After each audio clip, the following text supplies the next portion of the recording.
This is Annapolis Week on MarylandReporter.com. I'm Len Lazarick, and with me today is Bryan Sears of Patch.com. We're talking with Delegate John Bohanan of St. Mary's County.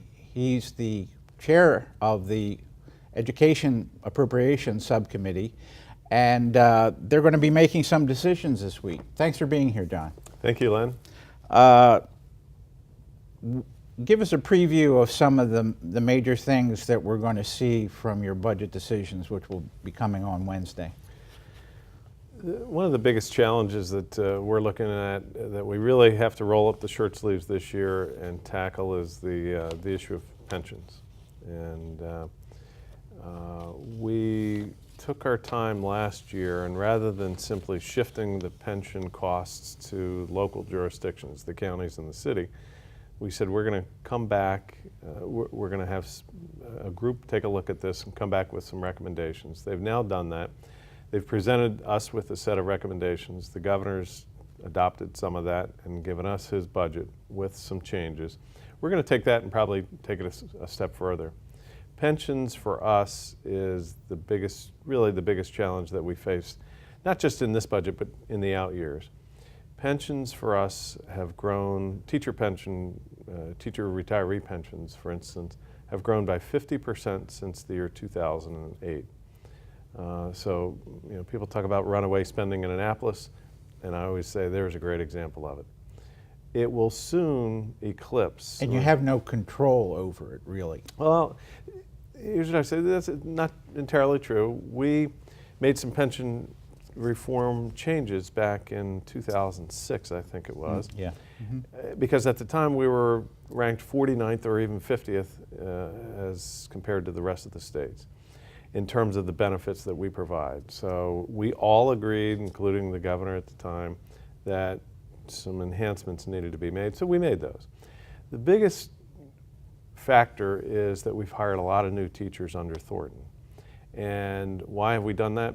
The number of students in the state of Maryland since 2002 has just about been flat. We've hardly added many on average statewide. Now some counties have added, some have lost students. Average enrollment statewide has been just about flat.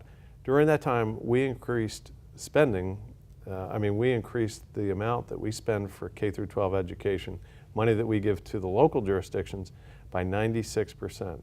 What did they do? Hired a lot of teachers. That's been one of the big drivers in the teacher pension rise. And it's not so much, there were three factors. One, the pension enhancements we made.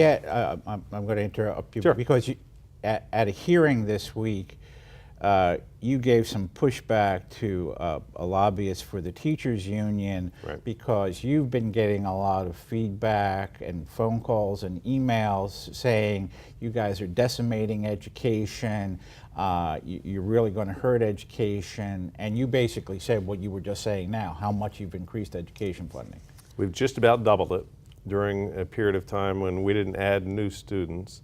And I'll give you a for instance, not to pick on them, but one jurisdiction, the city of Baltimore. In 2002, they spent $207 million total on contributing towards the cost of education. The state of Maryland, in 2002, $207 million. In 2011, they spent $206 million, actually less than they spent in the year 2002 on education. During that same period of time, we increased by 92% the amount of money that we've given to the city for education. So what's the likelihood? Are some sort of shifting of these to the county still on the table in terms of the way that the House is looking at these, and what are the potential effects for that? That's the task ahead this week, is to really sit down and sort out what are the options that remain. And I have to say, one of the options remaining would be to shift, not all, but have a cost share for the teacher pension costs. Again, it's a portion. This sort of put it into perspective for me. It will soon eclipse the amount that we spend to run the entire university system of Maryland, or the amount of money that we give to run, the state gives to run the university system of Maryland. In other words, teacher retiree costs are quickly going to surpass that. They're almost equal now. And the way it's been increasing, 22, 18% per year, it will soon surpass how much we spend for our colleges and public colleges and universities here in Maryland. The time goes fast. Thanks for being with us today, and I'll be back with Bryan Sears. We're back with Annapolis Week on MarylandReporter.com. With me is Bryan Sears of Patch.com. We talked with Delegate Bohanan about the budget and major decisions. The House is moving it first. What else do you see coming up this week? Well, on Saturday we have the annual bond bill hearings. These will be the legislative priorities. A lot of these are nonprofits or local groups who are looking to do construction projects. There's a school of thought this year by Republicans that a lot of these are things that can't be afforded, because the economy's bad. Speaking to Delegate Bohanan, I mean, he says that there's an economic impact here, and that these projects, it's a good time to do some of these projects because people are looking to do the work and they're coming in under budget. And we also think the gay marriage bill might be coming out of judiciary, but all these predictions in the past week have been wrong. Put your Karnak hat on, and we'll try again this week. I mean, there's a school of, we are hearing that there's the possibility that they'll come out maybe for a vote sometime early this week. We've been talking about this for, seems like months now, since the beginning of session. So possibly a vote, but it's definitely not coming onto the floor unless and they it know moved in the Senate because it was viewed as the Senate being the problem. But this bill is now having more difficulties. Also on the Senate on Wednesday came out on Friday the DREAM Act bill, the in-state tuition for illegal immigrant children who've gone to Maryland high schools. And they said, well, we're not going to talk about it today, but you can ask some questions. Well, the questions went on for about 20 minutes, even though they weren't going to talk about it.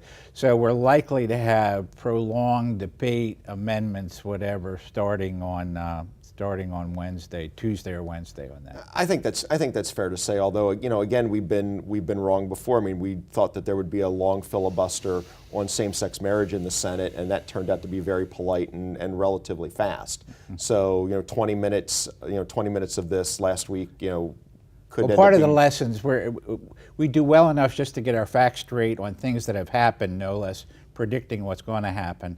And so that's Annapolis Week on MarylandReporter.com, and thanks to Bryan Sears from Patch.com.